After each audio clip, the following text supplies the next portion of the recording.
ரெடிக்கா. சரி, இந்த பால் சொம்ப கையில கொடுத்து ரோகிணிய ரூம்ல விட்டுட்டு வந்துரு. டைம் ஆயிடுச்சு. சரிக்கா. அப்புறம் ரோகிணி, உனக்கு எந்த டென்ஷனும் வேண்டாம். மனசை ரிலாக்ஸா வச்சுக்க.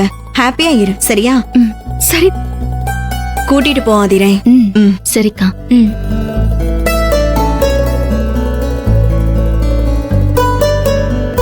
ரோஹிணி, என்னடா இந்த அண்ணி திரும்ப திரும்ப அட்வைஸ் பண்ணிட்டே இருக்காளேன்னு நினைக்காத. உன்னை கஷ்டப்படுத்துறதுக்காக நான் இதை சொல்லலம்மா. நீ கஷ்டப்படக்கூடாதுங்கிறதுக்காக தான் சொல்றேன். நடந்த எல்லாத்தையுமே கெட்ட கனவா நினைச்சு மறந்துற ரோஹிணி. இதுதான் உன்னோட வாழ்க்கை. இத மனசார ஏத்துக்கிட்டு சந்தோஷமா இரு. புரியுதா? புரியுது அண்ணி. என்ன மன்னிச்சிடுங்க. இனிமே உங்க மனசு கஷ்டப்படுற மாதிரி நான் நடந்துக்க மாட்டேன்.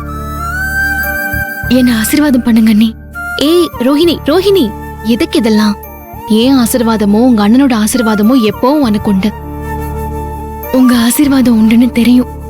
ஆனா பெரிய அண்ணனோட ஆசீர்வாதம் இனிமே எனக்கு கிடைக்குமா அண்ணி?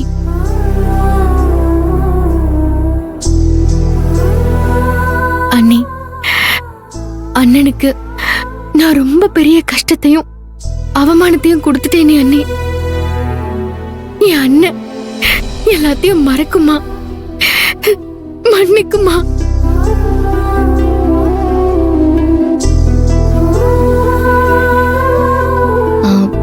ரோஹிணி, நீ மாப்பிள்ளையோட ரொம்ப நிறைவான சந்தோஷமான வாழ்க்கையை வாழ ஆரம்பிச்சிட்டன்னா அதை பார்த்து உங்க அண்ணன் கண்டிப்பா உன்னை மன்னிச்சிருவாரு.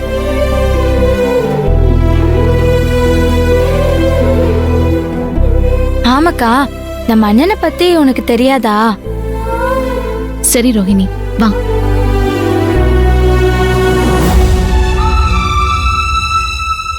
இந்தா, உள்ள எடுத்துட்டு போ.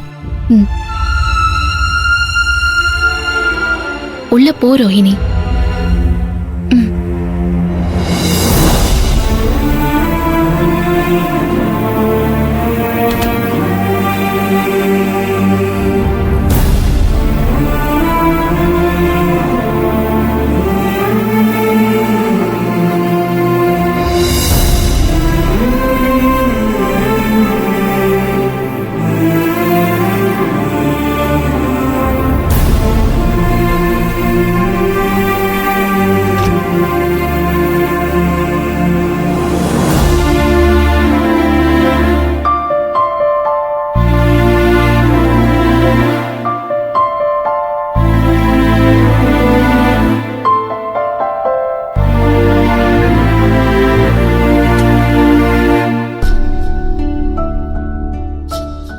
ரோகிணி, என்னங்க? எந்திரிங்க ரோகிணி. இந்த ஃபார்மாலிட்டிஸ் எல்லாம் எதுக்குங்க? எந்திரிங்க.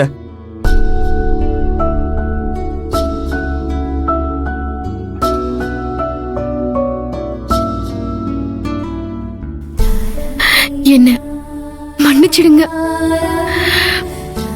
உங்களை, உங்க மனச நான் ரொம்ப ரொம்ப கஷ்டப்படுத்திட்டேன். எப்போ நீங்க கட்டின தாலி என் கழுத்துல ஏறிச்சோ அந்த நிமிஷமே நான் என் மனசுல இருந்த நினைப்ப எல்லாம் நம்ம கல்யாணத்துக்கு சாட்சியா யாக குண்டத்துல எரிஞ்சிட்டு இருந்த நெருப்புல போட்டு எரிச்சிட்டேன். இனிமே நான் சாகுற வரைக்கும் உங்களுக்கு ஒரு நல்ல பொண்டாட்டியா உண்மையா இருப்பேன்.